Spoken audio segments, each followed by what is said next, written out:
Before you use your soldering iron, there are a number of checks that you need to carry out. First, you need to check the lead of the soldering iron and the plug. Make sure the plug is secure, make sure there's no nicks or cuts in the insulation of the lead. Make sure the tip is tight, and make sure there's no cracks or breaks in the handle of the iron.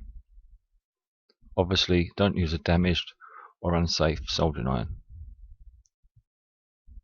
The solder you'll be using is labelled as a gauge. So you'll see this is 16 gauge. Now that stands for SWG, which is standard wire gauge.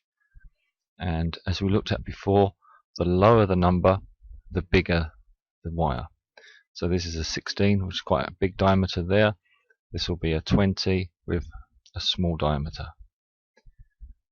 The solder we'll be using is 60-40, so it's got 60% tin and 40% lead with a flux center.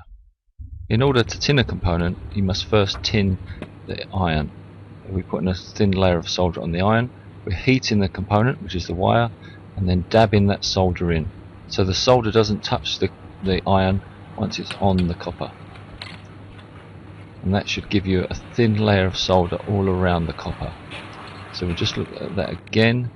We heat the iron, clean the iron, put some solder on it, heat the bit of copper, dab the solder in, and the solder flows along the piece of copper.